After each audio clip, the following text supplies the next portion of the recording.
Good evening. This is the 18 WJTS News. I'm Charlotte Olson.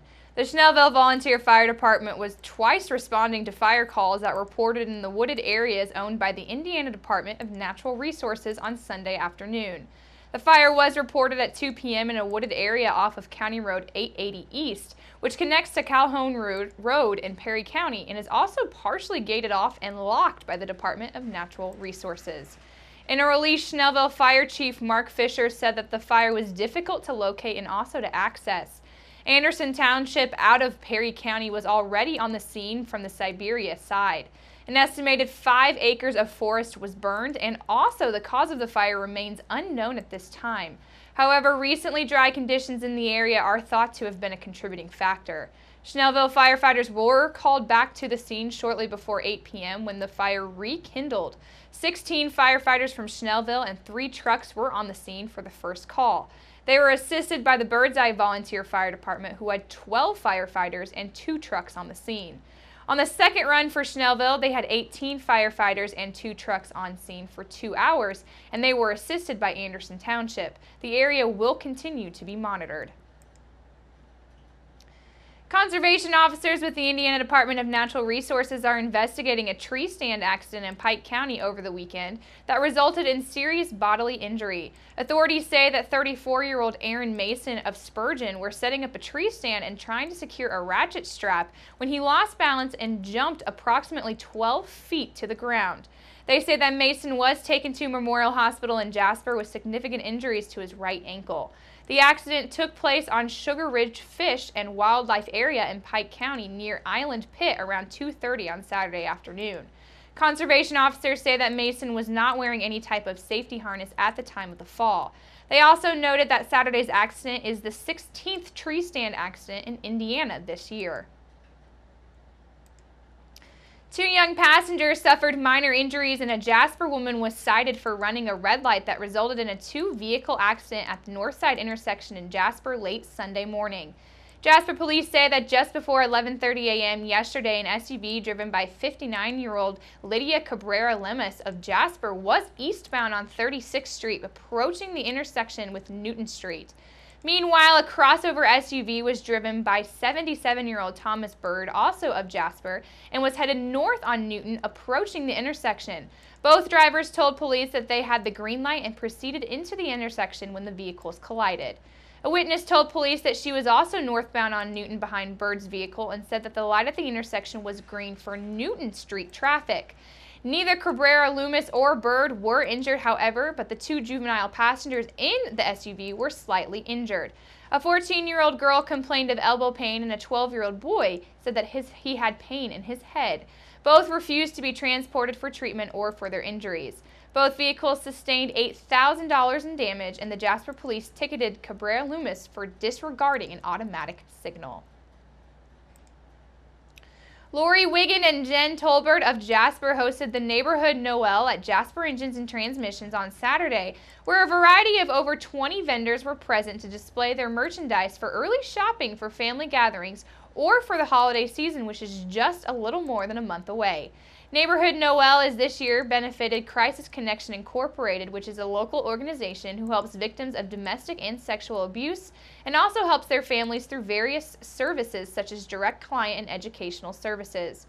Crisis Connection's direct client service provides a 24-hour hotline, crisis intervention and counseling, follow-up contact, and safety planning, as well as Victim Service Coordinator Chris Lasher talks about some misconceptions of their services and also elaborates on services such as safety planning that can be beneficial to an individual or family and simply allow for a better environment for all. I think a lot of times people feel like domestic violence impacts someone else and they don't necessarily recognize the impact to the community as a whole. So certainly being educated, understanding the signs of domestic violence, being willing to support someone who might be in that situation, even by giving us a call, finding out what kind of resources that we have available. So oftentimes people will think with us, with Crisis Connection, that if someone's in a domestic violence relationship, that we're going to require them to leave that relationship. And that's just not the case. We want people to be safe. We want families to be safe. And so we offer safety planning for anyone who is interested in just having a safer, healthier relationship, whether they are teens or whether it's an entire family. Crisis Connection was active throughout the month of October as they took part in the National Domestic Violence Awareness Month by hosting a series of events. One of the community outreach activities was the Purple for Peace contest, where CCI victim advocate Julie Fisher presents Kelly Rinke with the Yeti gift for being the winner. Many organizations and entities such as Kimball, Northeast DuBois, Holy Trinity Catholic School, among others, wore purple during the month of October to demonstrate their support. Lasher encourages the community to continue demonstrating their unity and also to continue to be supportive voices for their neighbors in times of need.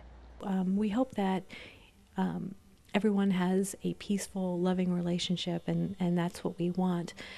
But if you know someone who needs help, we're here, and we'd be happy to support them and you in whatever way we can to have a more peaceful community.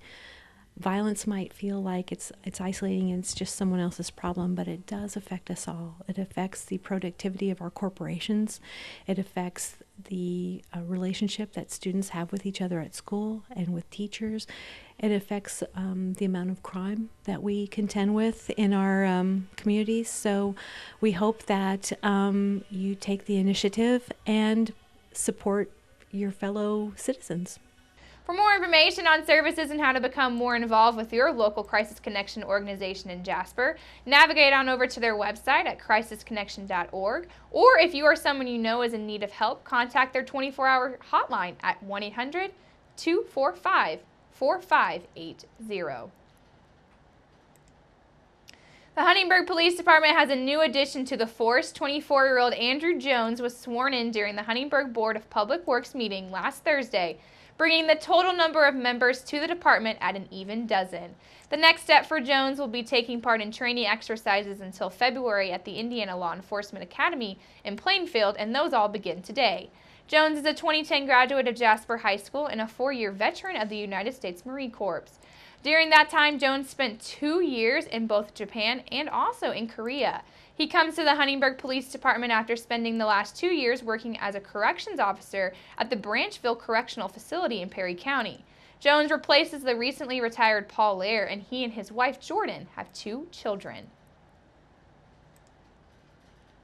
Regional Opportunity Initiatives Incorporated was recently awarded a grant of $134,228, and that was courtesy of the Indiana Department of Workforce Development to develop information technology, or IT, and work-based learning opportunities. Jasper Engines and Transmissions is one of the 9 employers across 11-county region of South Central and Southwest Indiana that make up the Regional Opportunity Initiatives Incorporated. ROI members will benefit from the Department of Workforce Development's Skill Up Indiana grant by creating internship opportunities in the field of information technology, which is an area identified by regional employees for projected growth. This would provide employers with a direct connection to an increasing pipeline of qualified information technology talent. In a release, Jasper People Service Representative Kate Schwank says that they're excited for the partnership with ROI and look forward to new opportunities that will be created from the Department of Workforce Development through the grant. Schwank says that they know the importance of work-based learning and try to help local schools in any way that they can. The Regional Opportunity Initiatives and the Region 8 Works Council have partnered with Ivy Tech Community College in Bloomington and Vincennes University to develop a 1-year certification program. Students will attend classes 3 days a week and work 2 days a week with an industry partner. The Regional Opportunity Initiative will also hire a work-based learning specialist to work directly with employers to design and implement work-based learning experiences for students to help provide skills training to prepare interns for future employment in the workforce. Make sure to keep it right here, because up next we'll take a look at your weather summary.